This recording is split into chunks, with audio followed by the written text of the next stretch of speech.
દેશમાં સતત વધતી મોંઘવારી, રાંધણ ગેસના આસમાને પહોંચેલા ભાવ અને ગેસની અછતને લઈને આજે થરાદ ખાતે કોંગ્રેસ સમિતિ તથા જિલ્લા મહિલા કોંગ્રેસ દ્વારા ઉગ્ર વિરોધ પ્રદર્શન કરવામાં આવ્યું હતું।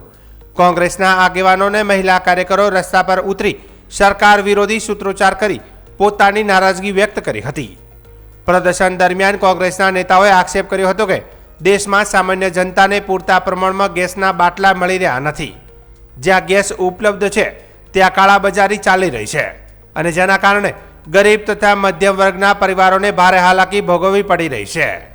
આ વિરોધ પ્રદર્શનનું મુખ્ય આકર્ષણ મહિલા કાર્યકરોનો અનોખો અંદાજ રહ્યો હતો। મહિલાઓએ રસ્તાની વચ્ચે લાકડા ભેગા કરીને ચૂલો સળગાવ્યો અને તેના પર રોટલા ઘડીને મોંઘવારી સામે પોતાનો આક્રોશ વ્યક્ત કર્યો હતો। મહિલાઓએ જણાવ્યું કે ગેસના સતત વધી રહેલા ભાવોને કારણે હવે સામાન્ય માણસ માટે ગેસ પર રસોઈ બનાવવી મુશ્કેલ બની ગઈ છે।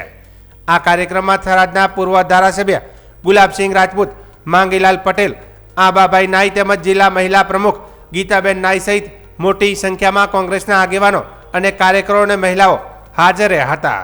રસ્તા પર વિરોધ પ્રદર્શનને કારણે થોડા સમય માટે ટ્રાફિક જામની સ્થિતિ પણ સર્જાઈ હતી। મામલો ઉગ્ર બનતા સ્થાનિક પોલીસ તાત્કાલિક ઘટના સ્થળે પહોંચી હતી અને પૂર્વ ધારાસભ્ય ગુલાબસિંહ રાજપૂત, જિલ્લા મહિલા પ્રમુખ ગીતાબેન નાઈ સહિતના કોંગ્રેસના કાર્યકરોની અટકાયત કરીને તેમને પોલીસ સ્ટેશન લઈ જવામાં આવ્યા હતા। જિલ્લા મહિલા કોંગ્રેસ દ્વારા ગેસના બાટલા અને જે ગેસના બાટલાની કિંમતો વધારવામાં આવી છે એના વિરોધની અંદર આજે મહિલા કોંગ્રેસ દ્વારા અહીંયા રોડ ઉપર રોટલા ઘડી ત્યાં દેશી ચૂલા ઉપર વિરોધ કરવામાં આવ્યો છે। સમગ્ર દેશની અંદર ભારતની વિદેશ નીતિની જે ખોટી રીત છે એના લીધે જે ગેસના બાટલાઓ, તેલ, ડીઝલ, પેટ્રોલ તેમાં અછત સર્જાઈ રહી છે। એના વિરોધ માટે કરીને સરકારે એની નીતિ સુધારવી જોઈએ।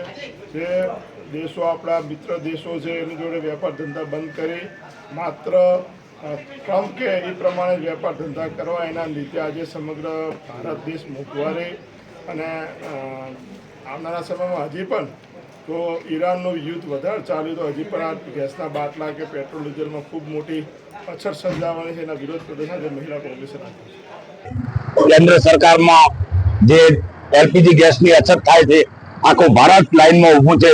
ગેસના બાટલા મળતા નથી, કાળાબજારી થાય છે, 1000ના બાટલાના 1500 રૂપિયા લેવાય છે।